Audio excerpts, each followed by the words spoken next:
The following is a segment from the Carl King Podcast. If you enjoy this show, be sure to like, subscribe, and send us burritos.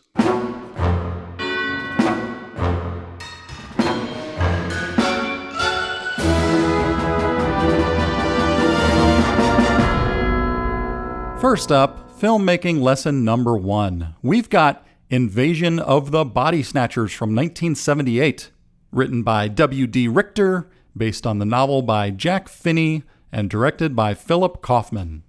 It stars Donald Sutherland, Brooke Adams, Jeff L. Goldblum, yeah, that guy again, and Leonard Nimoy. I think this was the first time I saw Spock in a non-Spock role. It never even occurred to me that he could be non-Spock. So here's a cool thing. The first 5 minutes during the opening credits shows you exactly how the Body Snatchers arrived on Earth without even saying a single word. There's no voiceover, no narration. These days there would be heavy exposition, some scientists talking, probably a rapid montage of TV news segments and conspiracy theorists, half the planet exploding. But nope, we simply watch it happen through that handy tool of the experts called a montage. And here's another cool thing. Once it gets rolling, I love how throughout the film, random people can be seen running through the background of establishing shots. Because maybe they're already running from body snatchers? It sets up a subconscious feeling of panic.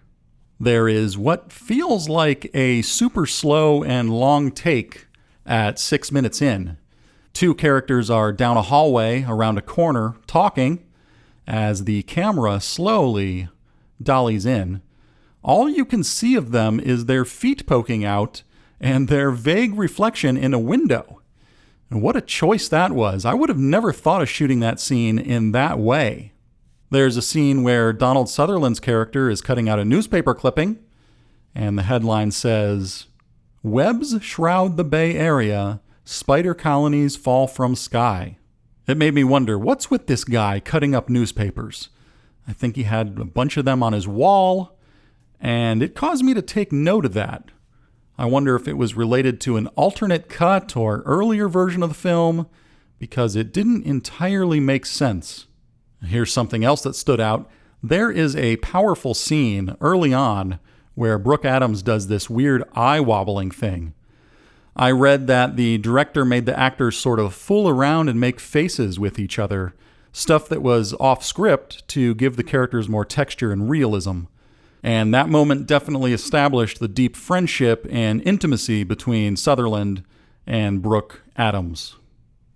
Now let's talk about 2 of the other main actors.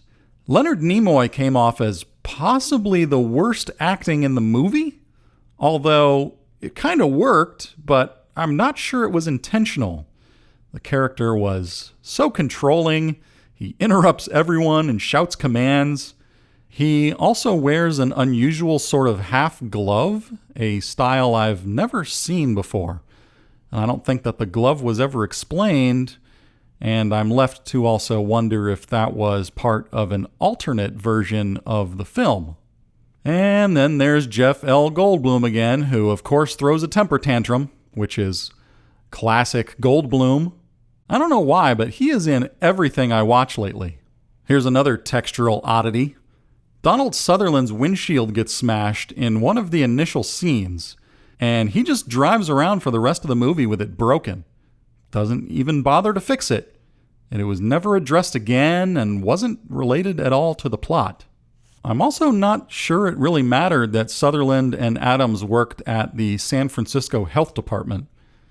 That whole early scene of Sutherland investigating a restaurant and finding rat poop doesn't have much to do with the plot, but it does add some texture to the story, at least. So I'm going to stick with my suspicion that large amounts of this movie were rewritten and reshot and patched together into the final version. Did they do that sort of thing back then? Because there are just way too many non sequiturs and unexplained production design details. Or maybe it was all just to create more intrigue.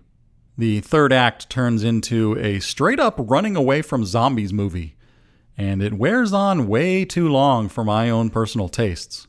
Running and running and running. The bad guys are coming, so run over here. The bad guys are coming again, so run over there. It just seemed to go on forever. But I will say this, that ending was actually unexpected to me. I can't think of a twist ending that happens in such a short, single shot like that. I don't remember. It might have even been a freeze frame. Speaking of shots and cinematography, this is the department where things get serious, because the cinematography throughout this film is incredible. There was so much coordination between the actors and the camera. If you watch, the actors will often leave the frame, and the camera will zoom in and focus on another object before cutting away to the next scene. But here's what blew me away.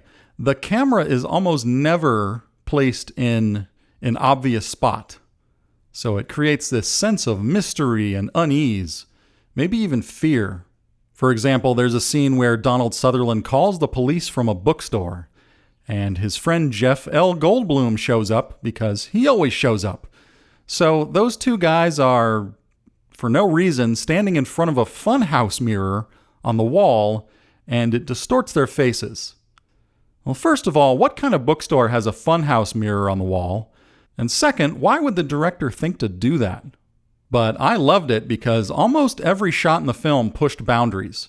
There were characters melding into darkness, Dutch angles, and landmark buildings looming outside windows.